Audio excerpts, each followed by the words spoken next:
ایک ظالم بادشاہ اور عابد کا واقعہ۔ ایک روایت میں آتا ہے کہ بنی اسرائیل میں ایک بہت ہی ظالم بادشاہ گزرا ہے جو صرف اپنے شوق کی خاطر اپنی رعایا کو زبردستی خنزیر کا گوشت کھلایا کرتا تھا۔ اس بادشاہ کی سلطنت میں ایک بہت ہی نیک بزرگ بھی رہا کرتے تھے۔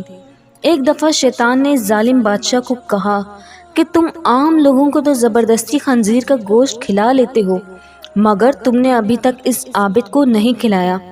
چنانچہ بادشاہ نے عابد کو پیش کرنے کا حکم دیا۔ جو سپاہی اس عابد کو لینے گیا تھا وہ اس عابد کو اچھی طرح جانتا تھا۔ اس سپاہی نے عابد سے کہا کہ اگر تم بادشاہ کے پاس جاؤ گے تو وہ تمہیں بھی خنزیر کا گوشت کھلائے گا۔ ایسا کرو گے مجھے ایک حلال جانور ذبح کر کے دے دو۔ جب بادشاہ آپ کو خنزیر کا گوشت کھلانے کا حکم دے گا تو میں وہی حلال گوشت آپ کو دوں گا، آپ وہی کھا لینا۔ اس طرح آپ کی جان بچ جائے گی۔ چنانچہ اس بزرگ نے حلال گوشت کا ایک ٹکڑا اس سپاہی کو دے دیا۔ جب بادشاہ کے دربار میں بزرگ کو پیش کیا گیا تو بادشاہ نے کہا کہ خنزیر کے گوشت کا ٹکڑا لایا جائے اور اس عابد کو کھلایا جائے۔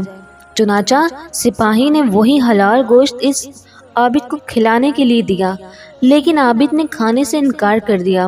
سپاہی نے عابد کے کان میں کہا کہ یہ وہی حلال گوشت ہے جو تم نے مجھے دیا تھا، اس لیے اس کو کھا لو۔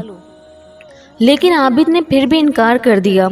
بادشاہ کو بہت ہی غصہ آیا اور اس نے جلاد کو حکم دیا کہ اس عابد کا سر قلم کر دو۔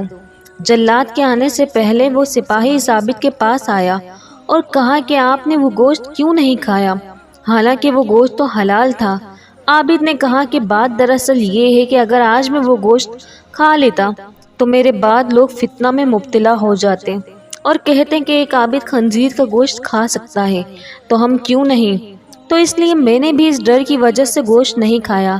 اب چاہے میری جان جاتی ہے تو جائے، لیکن میں یہ نہیں چاہتا کہ لوگ میری وجہ سے کافر ہو جائیں۔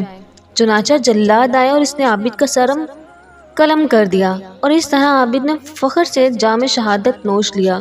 آخر میں اللہ تعالیٰ سے دعا ہے کہ اللہ تعالیٰ ہمارا تعلق بھی ایسے علماء کرام کے ساتھ کرے جو صرف لوگوں کی بھلائی کی خاطر سوچیں اور تاریخ کے اوراق میں اپنا نام شامل کریں۔